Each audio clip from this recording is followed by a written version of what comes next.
Hillbilly Elegy.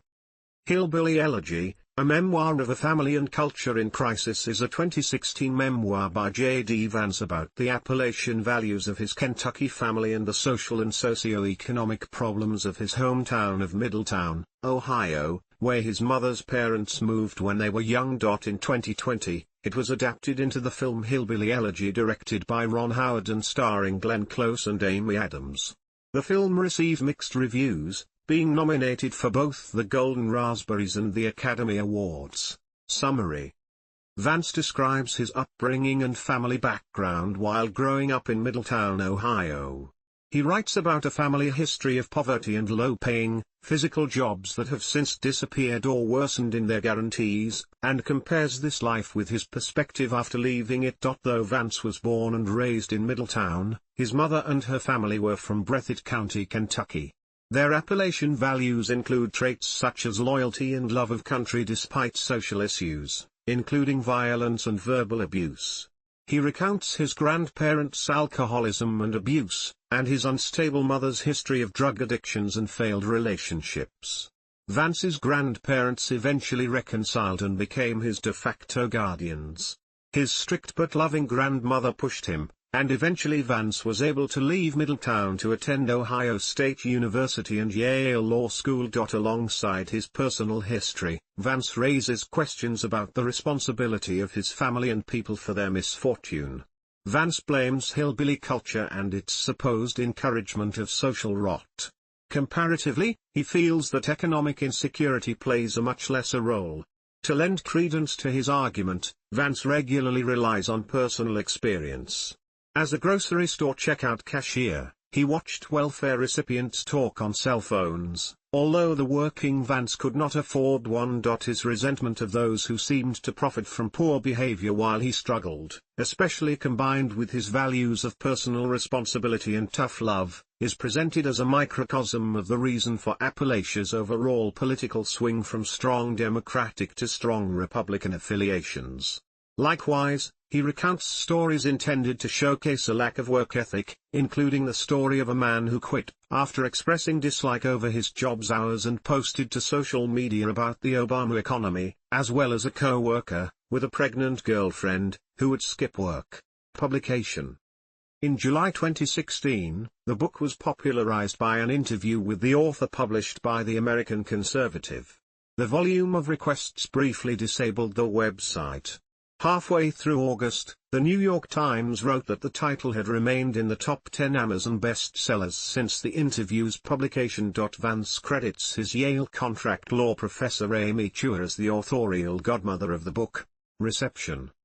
The book reached the top of the New York Times bestseller list in August 2016 and January 2017. American Conservative contributor and blogger Rod Dreher expressed admiration for Hillbilly Elegy, saying that Vance draws conclusions that may be hard for some people to take. But Vance has earned the right to make those judgments. This was his life. He speaks with authority that has been extremely hard-won. The following month, Dreher posted about his theories about why liberals loved the book.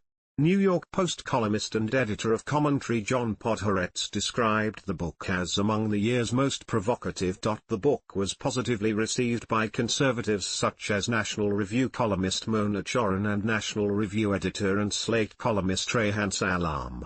German Chancellor Olaf Scholz called the book a very touching personal story of how a young man with poor starting conditions makes his way in an interview with Süddeutsche Zeitung in July 2023. By contrast, other journalists criticized Vance for generalizing too much from his personal upbringing in suburban Ohio.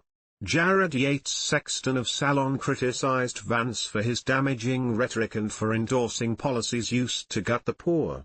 He argues that Vance totally discounts the role racism played in the white working class's opposition to President Obama. Sarah Jones of the New Republic mocked Vance as the false prophet of Blue America, dismissing him as a flawed guide to this world and the book as little more than a list of myths about welfare queens repackaged as a primer on the white working class. Historian Bob Hutton wrote in Jacobin that Vance's argument relied on circular logic and eugenics, ignored existing scholarship on Appalachian poverty, and was primarily a work of self-congratulation. Sarah S. Marsh with The Guardian noted that most downtrodden whites are not conservative male Protestants from Appalachia and called into question Vance's generalizations about the white working class from his personal upbringing. The New York Times wrote that Vance's confrontation of a social taboo is admirable, regardless of whether the reader agrees with his conclusions. The newspaper writes that Vance's subject is despair, and his argument is more generous in that it blames fatalism and learned helplessness rather than indolence. A 2017 Brookings Institution report noted that J.D. Vance's Hillbilly Elegy became a national bestseller for its raw, emotional portrait of growing up in and eventually out of a poor rural community riddled by drug addiction and instability. Vance's account anecdotally confirmed the report's conclusion that family stability is essential to upward mobility. The book provoked a response in the form of an anthology, Appalachian Reckoning, a region response to Hillbilly Elegy, edited by Anthony Harkins and Meredith McCarroll. The essays in the volume criticize Vance for making broad generalizations and reproducing myths about poverty. A key reason for Hillbilly Elegy's widespread popularity following its publication in 2016 was its role in explaining Donald Trump's rise to the top of the Republican Party. In particular, it purported to explain why white, working-class voters became attracted to Trump as a political leader. Vance himself offered commentary on how his book provides perspective on why a voter from the hillbilly demographic would support Trump.